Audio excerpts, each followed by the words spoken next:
എല്ലാവർക്കും നമസ്കാരം. എന്തൊക്കെയുണ്ട്, സുഖമല്ലേ? അപ്പോൾ കേരളത്തിൻ്റെ രാഷ്ട്രീയം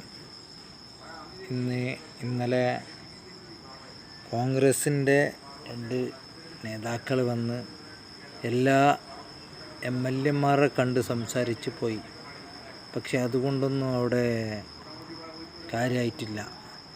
പക്ഷെ അവിടെ ഇപ്പോൾ പറയുന്നത് KC വേണുഗോപാലിനാണ് കൂടുതൽ. പക്ഷേ KC വേണുഗോപാലിന് എന്ത് അർഹതയാണ് ഉള്ളത്? നിങ്ങൾ പറയും. ഈ മുഖ്യമന്ത്രിയാവാൻ ഇവിടെ പ്രതിപക്ഷ നേതാവായിട്ട് പാർട്ടിക്ക് വേണ്ടിയിട്ട് പകലും രാത്രി പോരാടിയതാരാണ്? VD സതീശനാണ്. അപ്പോൾ അദ്ദേഹമാണ് ഇവിടെ മുഖ്യമന്ത്രിയാവേണ്ടത്. അല്ലാതെ KC വേണുഗോപാൽക്ക് ഒരു അർഹതയും ഇവിടെ ഇല്ല. എന്ത് ന്യായമാണ് ഇതൊക്കെ? ഈ MLA-മാർക്ക് എത്ര ബുദ്ധിയുണ്ടോ?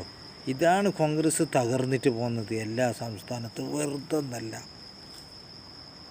എന്ത് അർഹതയാണുള്ളത് KCക്ക് എന്തിനു സപ്പോർട്ടാണ്? KC MP ആയിട്ടുള്ളതാണ്. ഇപ്പോൾ KC തീരുമാനിച്ചിട്ട് ഇവിടെ MLA ആയിട്ട് തിരിച്ച് നിൽക്കണം. തിരിച്ച് ലോകസഭയ്ക്കും നിയമസഭയ്ക്കും ഒരു റീഎലക്ഷൻ നടത്തുന്നത് എന്തിനാണ്? വെറുതെ ജനങ്ങളെ, പാവങ്ങളെ ഈ പൈസ എന്തിനാണ് വേസ്റ്റ് ചെയ്യുന്നത്? ആവശ്യമില്ല. അപ്പോൾ അവിടെ മുഖ്യമന്ത്രി ആയിട്ട് കൊണ്ട് VD സതീശനാണ്. അത് MLA കൂടിയാണ്. പിന്നെ എന്തിനാണ് ഇവിടെ KC വേണുഗോപാൽ? അപ്പം എന്ത് വിഡ്ഢിത്തരാണ് ഈ കോൺഗ്രസ് ചെയ്യുന്നത്? വെറുതല്ല കോൺഗ്രസ് തകർന്നിട്ട് പോകുന്നത് എല്ലാ സംസ്ഥാനത്തും. ആദ്യം ഹൈക്കമാൻഡാണ് ഇത് ചിന്തിക്കേണ്ടത്. അല്ലെങ്കിൽ കോൺഗ്രസ് തകർന്നു പോകും. പിളർപ്പായി പോകും ഇതിപ്പോൾ.